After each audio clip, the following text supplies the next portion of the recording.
So a very big dilemma arose within me. So then 1 year later I presented my dilemma to Lama Thubten Yeshe when he made a return trip to Australia. And I thought, when I presented it to him, I thought, wow, he can just laugh at me. I mean, I'm saying to him, Lama, here I am, married with my family, and I have this real impulse, real need, desire, aspiration to become a monk. And I thought he might just think, wow, how did you get there from where you were 1 year ago, taking refuge? But Lama Yeshe immediately, without saying, look, I need to think about it, he said, yes, dear, we can do that. So you'll become a monk, living the your wife precepts. was at the meeting with you, wasn't yes, she? Yeah. Yes, living the precepts of a monk, and living your family life, taking care of your family at the same time. Yes. Mm. And you were a monk for 9 years, I think. Mm-hmm. Yes. So how was that process for you? That's a long time to make that commitment. Mm. I would say for about the first 5 years, it was really creative, because I was trying to bring together, again, these two sort of mutually excluding lifestyles that are normally thought to be incompatible. So internally it was really creative, very expanding. How do I establish, bring forth, stabilize the mental discipline, the physical discipline required to be a monk in worldly circumstances? So at this time I was studying Buddhism. I was doing my PhD in Mahayana Buddhism at the university. So that made it somewhat easier. That was a bridge. That allowed me to pursue right lifestyle, in a way, studying Buddhism at the university, and created the bridge between monasticism and taking care of my family. So, for those years, you must have felt a big difference inside, insofar as your perception of reality, your relationship with the world. There must have been a lot of changes going on with making that kind of level of commitment, I would imagine. But I think what's happening here is that things are moving so fast in terms of some of these changes that we don't have time to think about them or process them. It's just keeping up with the change that's happening. So I never thought about it as being difficult. It was challenging, but I figured life is challenging. Were you aware of your perception of the world changing? Was there particular realizations or times that you felt big shifts happening? Yes, but again, in Buddhism, like, specific experiences that can happen are not so significant.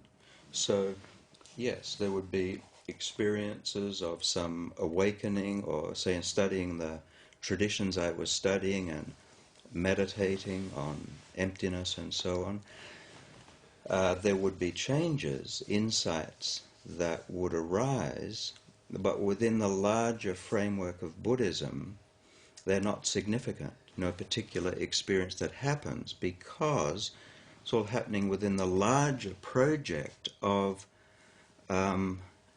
becoming awake. And more than that, becoming awake for the benefit of others, for the benefit of all.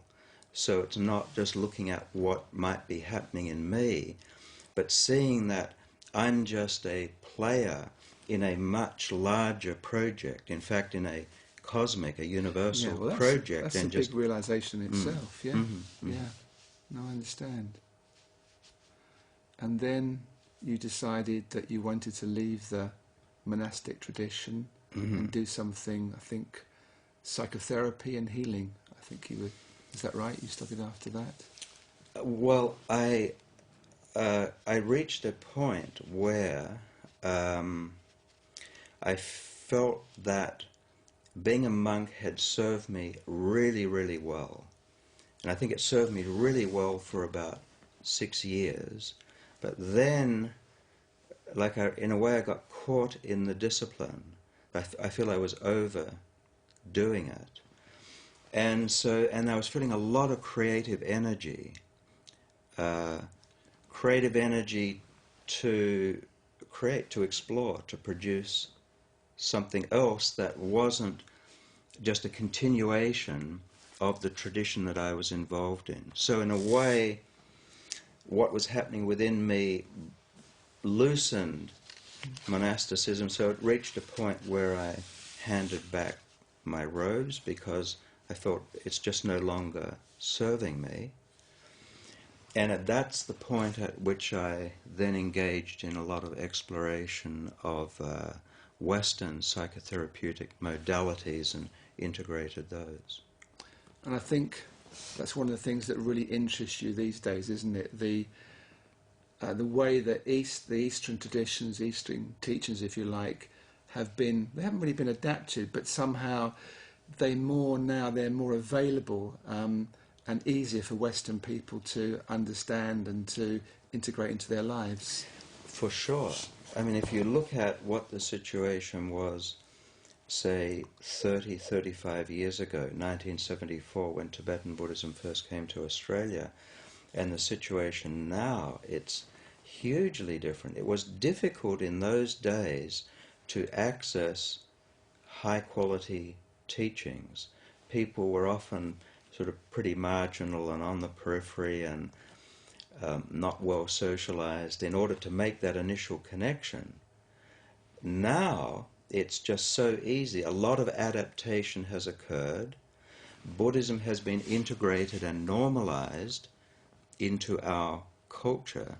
So it's now much easier to gain access to high-quality teachings, non-dual teachings inside Buddhism and outside of Buddhism. And the West is really benefiting from that to a large degree, isn't it? Yes. Yeah. So the courses that you do, Radiant Mind, just talk us through how that works in terms of the different stages. Obviously, in your book, you go a lot of detail on this, but just for keeping it fairly simple, what are the stages that you teach? The Radiant Mind is a 9-month course, so it's a little bit different from a satsang, for example. I was running workshops and retreats, and people said, okay, that's great. How can we stay involved with this over a longer period of time when we're performing, involved in our daily activities, taking care of family, work, and so on? So I thought, okay, so we'll do something over 9 months. So it's a program that creates a lot of opportunities for people to connect with each other, to connect with me in workshops, teleconferencing, working with each other, but really just creating lots of opportunities for people to come together and presence pure awareness in the way that we were talking about at the beginning. So to come together and through a sort of create a vibrational field in a way, to use the opportunity of coming together, a meeting of minds, and find that through the opportunity of community that people can move beyond what's happening at an egocentric level, my problems, and people can connect with the sharing of awareness.